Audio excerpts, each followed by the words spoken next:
কালো জিরে দিয়ে কাতলা মাছের ঝোল বানানোর জন্য কাতলা মাছগুলোকে ভালোভাবে ধুয়ে নিয়েছি।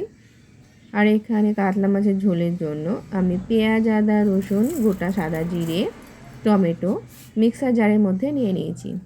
মাছগুলোকে ভালোভাবে নুন হলুদ মাখিয়ে নিব।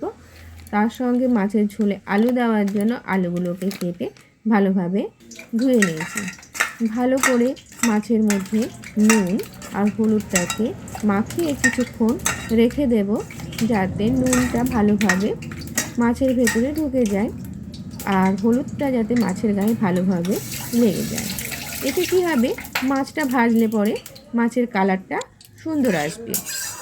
আর এদিকে কড়াই বসিয়ে নিয়েছি। কড়াইয়ের মধ্যে আমি দিয়েছি সর্ষের তেল। সর্ষের তেলটা খুব ভালো করে গরম করে নিয়েছি। এবার আমি একে একে মাছগুলো দিয়ে ভালোভাবে ভেজে নেব। একসঙ্গে কিন্তু মাছ দেব না। একসঙ্গে মাছ দিলে পরে কড়াইয়ের মধ্যে লেগে যাবে, সে মাছটা উঠতে চাইবে না। তাই প্রথমে একটা মাছ ভাজে ভালোভাবে তেলটাকে সেট করে নেওয়ার জন্য অপেক্ষা করব। তারপরে পরপর মাছগুলো আমি দিয়ে দেব।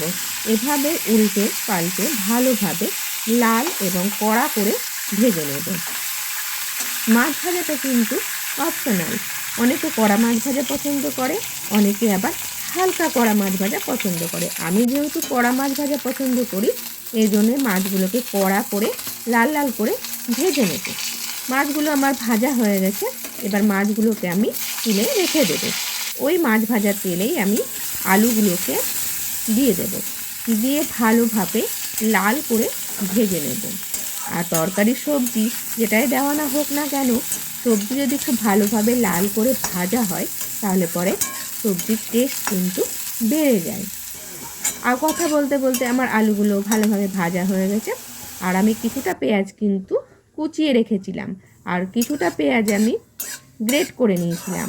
এখানে আমি কালো জিরে দিয়ে নিয়েছি সর্ষের তেলের মধ্যে।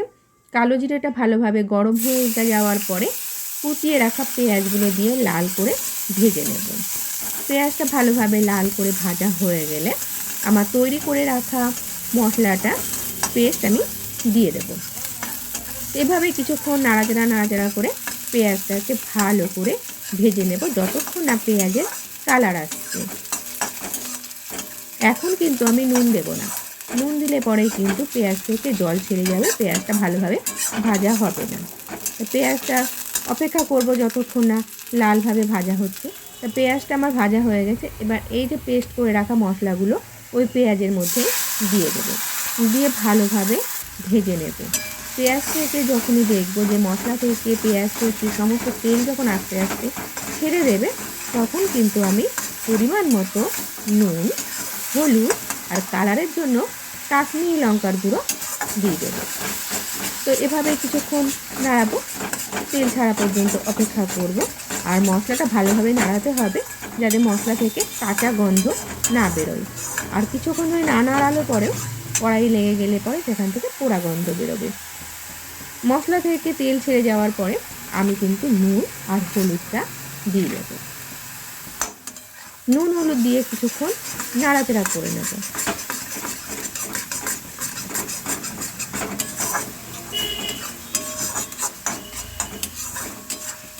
ভালোভাবে নাড়াচাড়া করা হয়ে গেছে আমার। এবার আমি কালারের জন্য দিয়ে দেবো কাশ্মীরি লঙ্কার গুঁড়ো।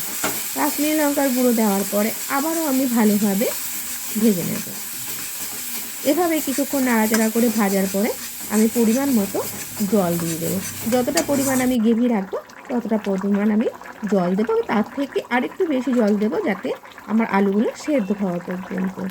তৈরি হয়ে গেল মাছের পাতলা ঝোল।